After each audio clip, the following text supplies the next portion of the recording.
നമുക്കിപ്പോൾ PMSSY ബ്ലോക്കിലെ ഒരു ഫയർ UPS റൂമും പിന്നെ ഒരു ചെറിയ ഫയർ ഉണ്ടായിരുന്നു. ആ ഫയറിലെ ഒരു സ്മോക്ക് അത് എല്ലാ ബ്ലോക്കിലെ ഫില്ലായി ഉണ്ട്. ഈ smoke was filled entire area. ഇപ്പം എല്ലാ പേഷ്യൻസ് നമുക്ക് മാറ്റിയിട്ട് വേറെ സ്ഥലത്തിൽ മാറ്റിയിട്ടുണ്ട്. നമുക്ക് പ്രൈവറ്റ് ആശുപത്രിയും മറ്റേ ബ്ലോക്സിലെ പിന്നെ ജില്ലാ ആശുപത്രിയും എല്ലാ സ്ഥലത്തിൽ ഈ പേഷ്യൻസ് മാറ്റി. ഇപ്പോൾ ലാസ്റ്റായിട്ട് ന്യൂറോളജിക്കൽ ബ്ലോക്കിലെ ചില പേഷ്യൻസ് ഇപ്പോൾ ഉണ്ടായിരുന്നു. അതിൻ്റെ പ്രോപ്പർ കൃത്യമായിട്ട് കൺട്രോൾ മൂവ്മെൻറ്റ് ആക്കിയിട്ട് അതിൽ ഓൾറെഡി ഇവാക്വേഷൻ കംപ്ലീറ്റ് ആയിട്ടുണ്ട്. 1 or 2 പേഷ്യൻസ് ഇപ്പോൾ ലെഫ്റ്റ് ആണ്. ഈ പേഷ്യൻസിൻ്റെ സേഫ്റ്റി നോക്കിയിട്ട് HODയും പ്രിൻസിപ്പലും എല്ലാ ആശുപത്രി മെഡിക്കൽ കോളേജിൻ്റെ എല്ലാ സ്റ്റാഫ് വളരെ കൃത്യമായിട്ട് മോണിറ്റർ ചെയ്തിട്ട് under proper supervision has been shifted out. And ഇപ്പോൾ ഉള്ള ബിൽഡിംഗ് ഓൾമോസ്റ്റ് ക്ലിയർ ആയതുകൊണ്ട് ഒന്നും കാഷ്വാലിറ്റി ഇല്ല. ചില പേഷ്യൻസ് പ്രൈവറ്റ് ആശുപത്രിയിലേക്ക് പോയിട്ടുണ്ട്. അതിൻ്റെ സ്റ്റേറ്റസ് നമുക്ക് കളക്ട് ചെയ്തിട്ട് നമുക്ക് അറിയിക്കാം.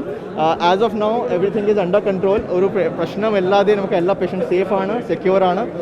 പിന്നെ വേറെ ഡാമേജും അത്ര അധികം ഇല്ല.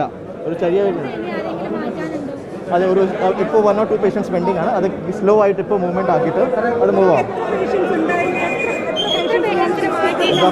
റഫ്ലി 20 to 30 പേഷ്യൻസ് നമുക്ക് മാറ്റി. 30 പേഷ്യൻസ് നമുക്ക് ഓൾറെഡി മാറ്റിയിട്ടുണ്ട്. അതിൻ്റെ എക്സാക്ട് എണ്ണം നമുക്ക് അറിയത്തില്ല. നമ്മൾ കൺഫർമേഷൻ പറഞ്ഞതിന് ശേഷം നമുക്ക് അറിയാം. പക്ഷേ റഫ്ലി അല്ലല്ല 30 പേഷ്യൻസ് നമുക്ക് മാറ്റിയിട്ട് ഓൾറെഡി മറ്റേ ബ്ലോക്സും പ്രൈവറ്റ് ആശുപത്രി അതിലേക്ക് മാറ്റി.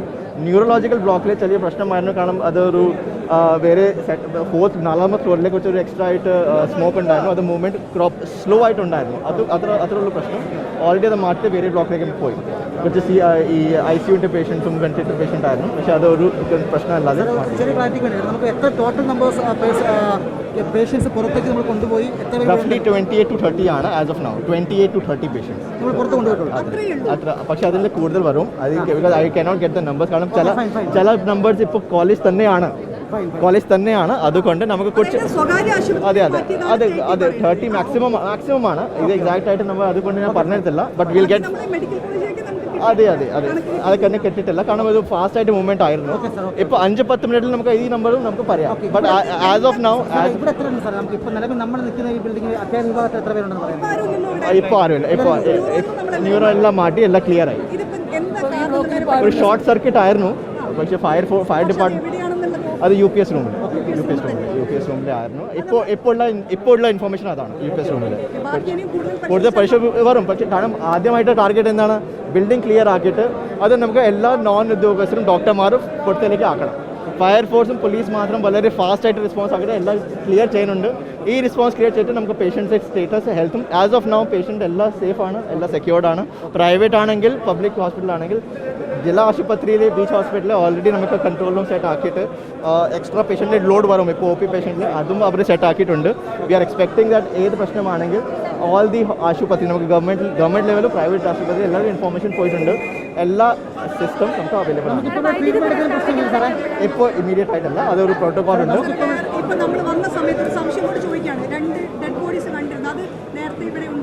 അല്ല അതിൻ്റെ മാഡം ഇപ്പോൾ കമൻറ്റ് ചെയ്യാൻ പറ്റത്തില്ല. അതിന് കൺഫർമേഷൻ വേണം. As of no problem.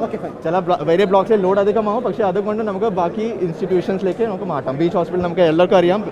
സിറ്റിയിലെ ബീച്ച് ഹോസ്പിറ്റലിലെ കുറച്ചൊരു എക്സ്ട്രാ ഡോക്ടേഴ്സും നമുക്ക് കിട്ടും. മെഡിക്കൽ കോളേജിൻ്റെ ഡോക്ടേഴ്സും നമ്മുടെ ഡോക്ടേഴ്സും അണ്ടർ കൺട്രോൾ ആസ് ഓഫ്. ഇപ്പോൾ ഇമ്മീഡിയറ്റ് ആയിട്ടല്ല. കുറച്ച് സമയം കഴിഞ്ഞിട്ട് ബിൽഡിംഗ് ക്ലിയർ ആവും. അത് കഴിഞ്ഞ് നോക്കാം. Okay, thank you. ശരി.